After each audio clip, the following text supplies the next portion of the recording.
Sa ngalan ng Ama at ng Anak at ng Espiritu Santo, Amen.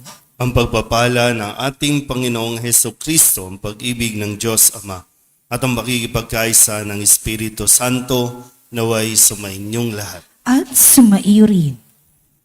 Mga kapatid, tinipon tayo bilang mga kaanib na angkan ng Diyos, kaya dumulog tayo sa maawaing Panginoong nagpapatawad ng lubos. Sinugong tagapagpagaling sa mga nagsisisi, Panginoon, kaawaan mo kami. Panginoon, kaawaan mo kami.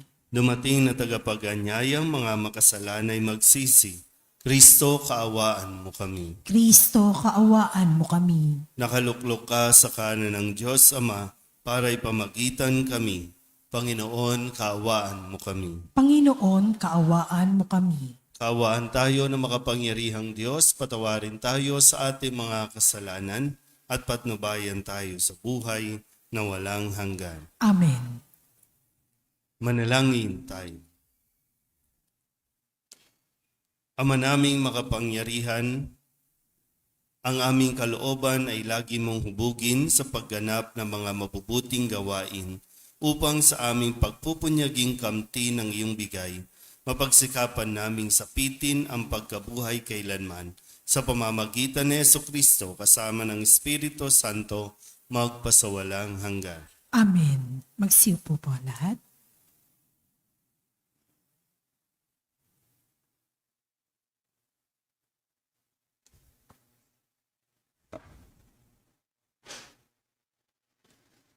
Pagbasa mula sa mga gawa ng mga apostol.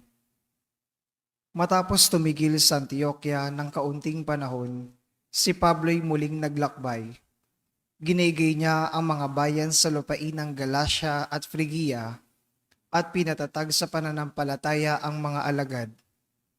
Dumating sa Efeso ang isang Hudyong nagngangalang Apolos na ipinanganak sa Alejandria. Mahusay siyang magtalumpati at maraming alam sa banal na kasulatan. Naturuan siya tungkol sa daan ng Panginoon at masigasig na nangangaral at nagturo ng wasto tungkol kay Jesus. Ngunit ang binyag na nalalaman niya ay ang binyag ni Juan. Siya'y walang takot na nagsalita sa sinagoga ng mga Hudyo. Narinig ng mag-asawang Aquila at Priscilla ang pagpapaliwanag ni Apolos, kaya't isinama nila ito sa bahay nila at dooy ipaniliwanag na mabuti ang mga bagay na hindi niya pa alam tungkol sa daan ng Diyos. At nang ipasya niyang tumawid sa Akaya, pinalakas ng mga kapatid ang kanyang loob. Sumulat sila sa mga kapatid doon na malugod nilang tanggapin si Apolos. Pagdating doon, malaki ang naitulong niya sa mga nananampalataya sa pamamagitan ng kagandahang loob ng Diyos. Sapagkat walang magawa sa kanya ang mga Hudyo sa hayagang pagtatalo at muli sa mga kasulatan ay pinatunayan niyang si Jesus ang Kristo, ang salita ng Diyos. Salamat sa Diyos. San mantugunan ang ating pong itutugon? Hari na sangkalupaan, Diyos na makapangyarihan. Ulitin po natin. Hari na sangkalupaan, Diyos na makapangyarihan. Magdiwang ang lahat ng mga nilikha, pumalakpak kayong may awit at tuwa. Bilang pagpupuri sa Diyos na dakila, ang Diyos na poon kataas-taasan ay dakilang haring dapat katakutan. Siya'y naghahari sa sangkatauhan, tugon. Hari na sangkalupaan, Diyos na makapangyarihan. Ang Diyos, siyang hari ng lahat ng bansa. Awit at purihin ng mga nilikha. Maghahari siya sa lahat ng bansa, magmula sa tronong banal at dakila, tugon. Hari na sangkalupaan, Diyos na makapangyarihan. Sa mga hinirang ng Diyos ni Abraham, sasama ang madlang mga pamunuan ng lahat ng bansa sa sandaigdigan, ang mga sandata ng lahat ng kawal, lahat ay sa Diyos na hari ng tanan, tugon. Hari na sangkalupaan, Diyos na makapangyarihan. Magsitayo po lahat.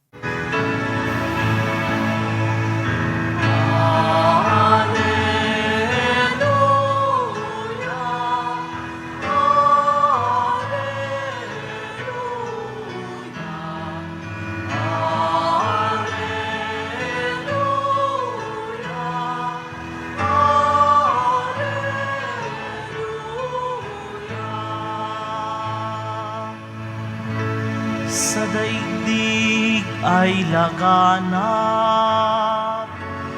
liwanag na sumisikat, salitang buhay ng lahat. Alleluia, Alleluia, Alleluia, Alleluia.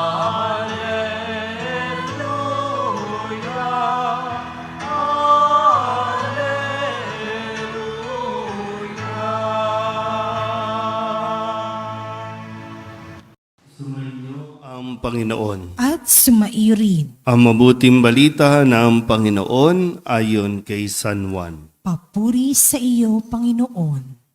Noong panahong iyon, sinabi ni Jesus sa kanyang mga alagad, "Tandaan ninyo, anumang hingin ninyo sa Ama sa aking pangalan, ay ibibigay niya sa inyo. Hanggang ngayon, wala pa kayong hinihingi sa Kanya sa pangalan ko. Humingi kayo at kayo'y tatanggap, upang malubos ang inyong kagalakan. Ang mga ito'y sinabi ko sa inyo ng patalinghaga, subalit darating ang panahon na hindi na ako magsasalita sa inyo ng gayon. Tuwiran ko nang sasabihin sa inyo ang tungkol sa Ama. Sa araw na iyaoy, hihingi kayo sa Kanya sa aking pangalan, at hindi ko sinasabi sa inyo na dadalangin ako sa Ama para sa inyo, sapagkat iniibig nga kayo ng Ama. Iniibig niya kayo sapagkat ako'y iniibig ninyo, at naniniwala kayong nagmula ako sa Diyos. Ako'y mula sa Ama at naparito sa sanlibutan. Ngayoy aalis ako sa sanlibutan at babalik sa Ama." Ang mabuting balita ng Panginoon. Pinupuri ka namin, Panginoong Heso Kristo. Isang magandang umaga po sa inyong lahat. Ngayon po ay Sabado ng ika-6 na linggo ng Pasko ng Pagkabuhay, at mamayang gabi ay atin nang ipagdiriwang ang kanyang pag-akyat sa langit. Matapos ang 6 na linggo na pagpapakita niya sa mga alagad, matapos na siya'y muling makipagkita at magbilin at magbigay ng mga mensahe na dapat matandaan at matanim sa mga puso't isipan ng mga alagad, dahil sa kanyang pag-alis ay sila naman ang magpapatuloy ng kanila po mga misyon.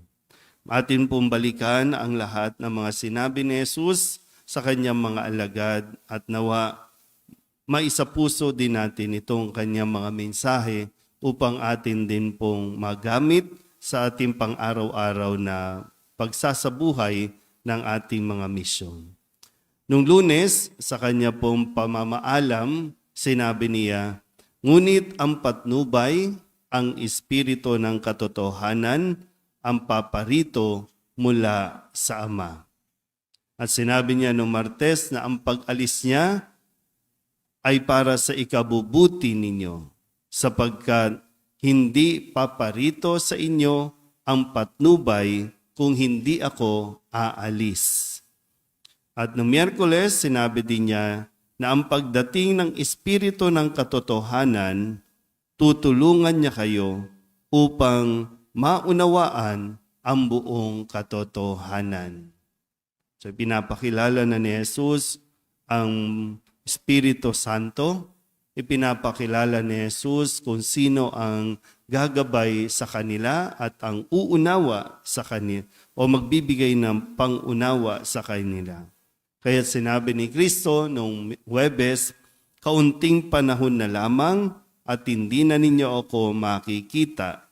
At pagkaraan ng kaunting panahon pa, ako'y inyong makikita uli." So, panandalian lang po yung ating paghihiwalay, panandalian lang, at kinakailangan din naman na pagkaminsan may mga umaalis sa buhay natin para mas makapagtuon tayo ng makapagbukas tayo, no, ng ibang mga tao sa buhay natin o mas makita natin yung mas malawak pa na dapat nating gawin. Kaya nung Biyernes, ang sabi naman ni Jesus, gayon din naman kayo, nalulumbay kayo ngayon, ngunit muli akong makikipagkita sa inyo at uumapaw sa puso ninyo ang kagalakang hindi maaagaw ninuman.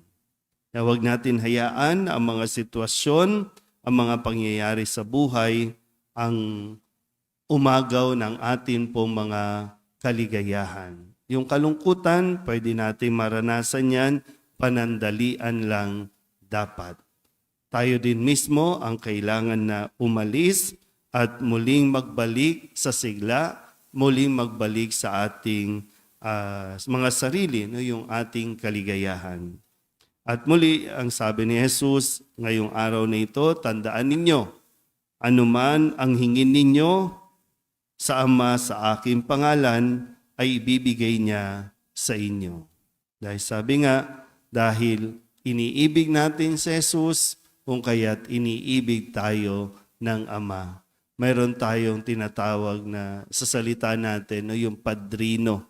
Pero higit pa yung dahilan ng pagiging padrino, pero mayroon tayong ngayon ay tagapamagitan na.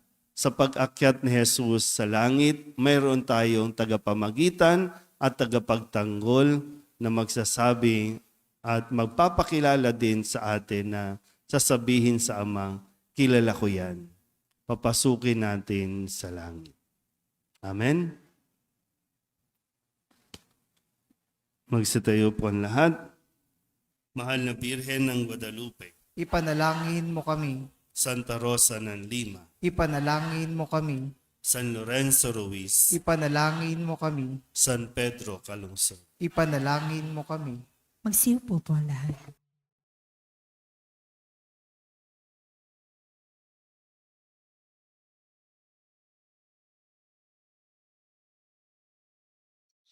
Ang himig mo, ang awit ko, lahat ng ito'y nagmula sa iyo. Muling ihahandog sa iyo, buong puso kong inaalay sa iyo. O Diyos, O Panginoon, lahat ay biyayang aming inampon, aming buhay at kakayahan. Ito'y para lamang sa iyong kaluwalhatian.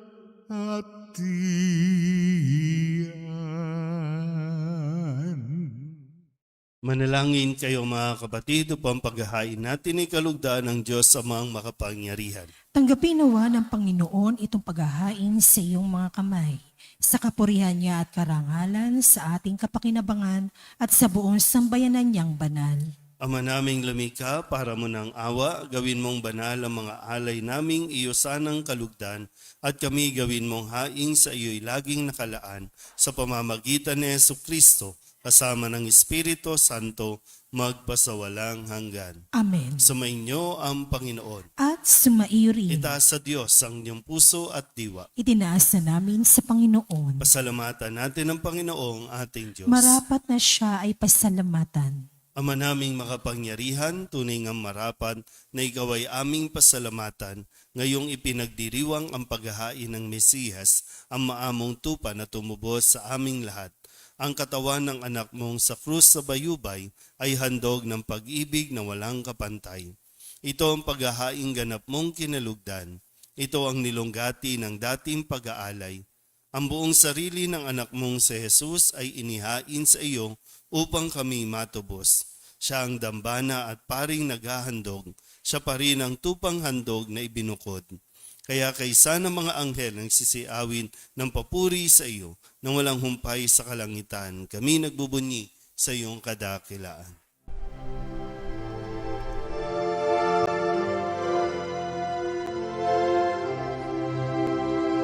Santo, Santo, Santo, Panginoong Diyos makapangyarihan, napupuno ang langit at lupa ng kalwalhatian mo. Hosana sa kaitaasan, pinagpalang na paririto sa ngalan ng Panginoon. Hosana sa kaitaasan.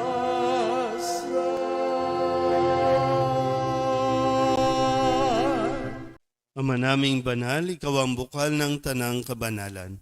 Kaya't sa pamamagitan ng iyong Espiritu, gawin mong banal ang kaloob na ito upang para sa aming maging katawan at dugo ng aming Panginoong Heso Kristo.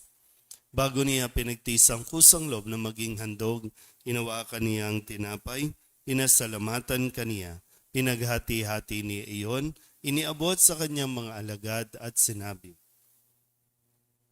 "Tanggapin ninyong lahat ito at kanin, ito ang aking katawan na ihahandog para sa inyo."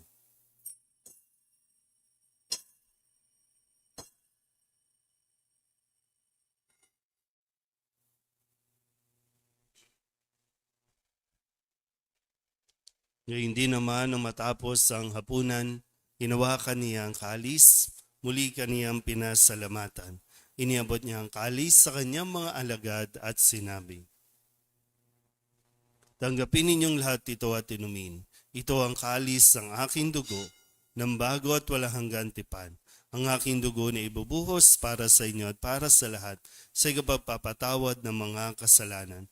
Gawin ninyo ito sa pag-alaala sa akin."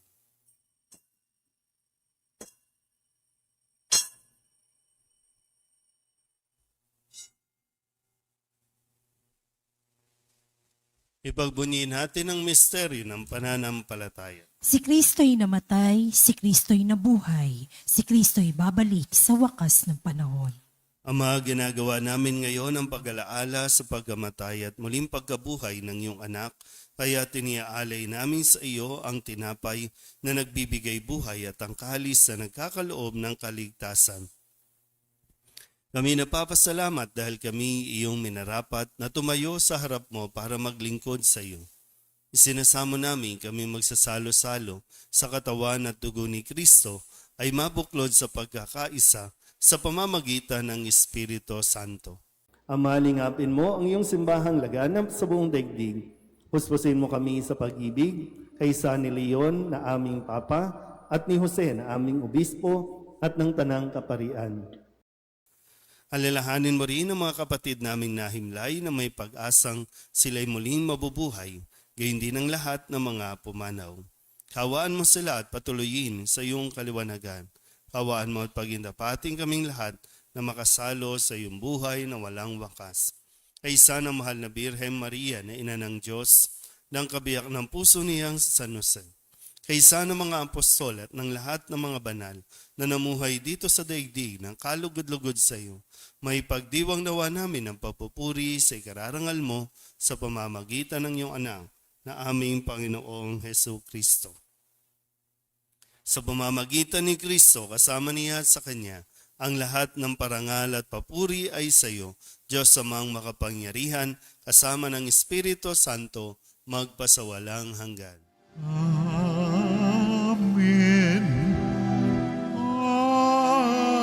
Amen. Amen. Amen.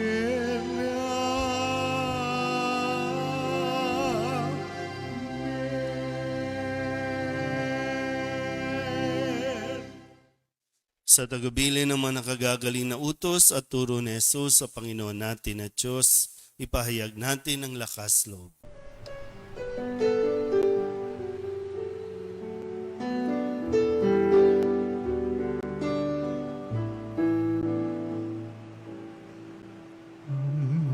Namin sumasalangit ka, sambahin ang ngalan mo, mapasamin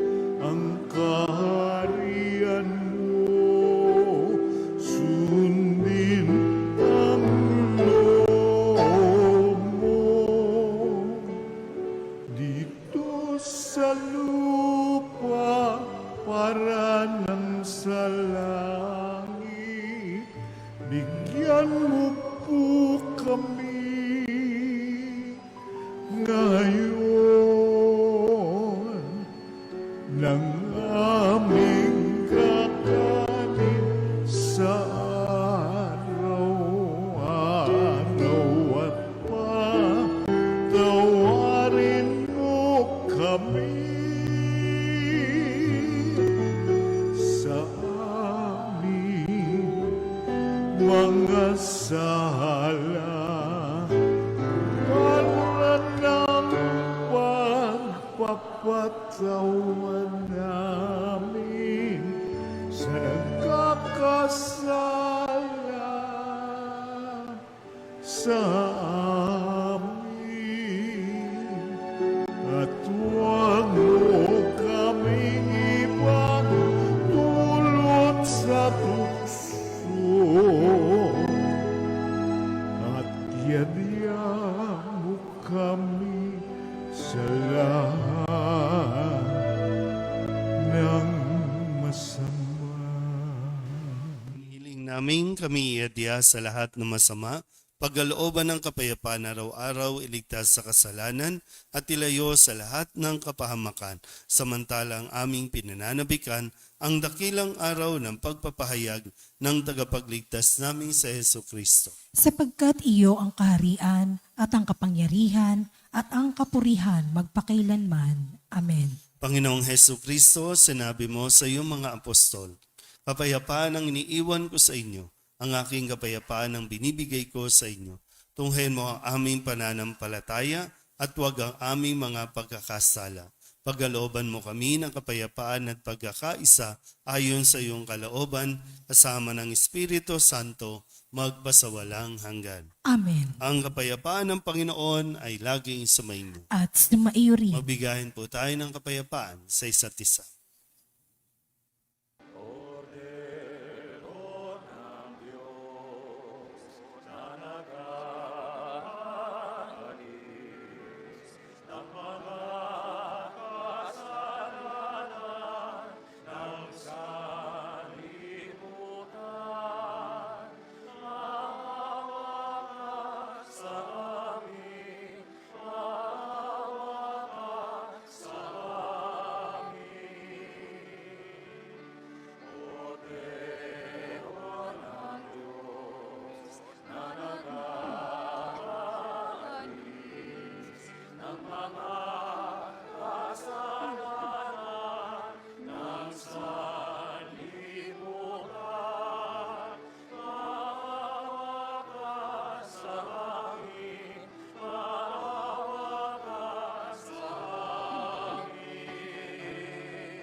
Ito ang kordero ng Diyos. Ito ang nag-aalis ng kasalanan ng sanlibutan.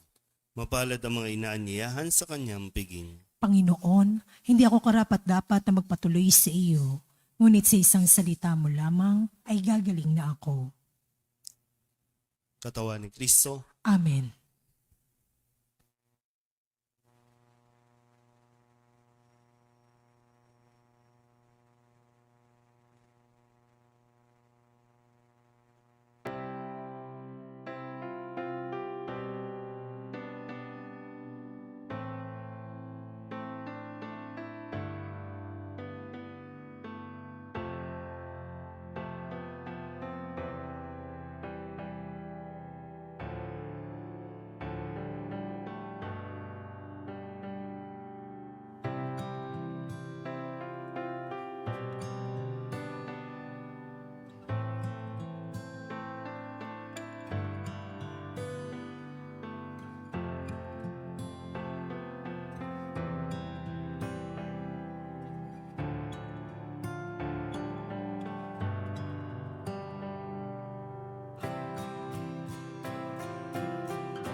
Manalangin tayo.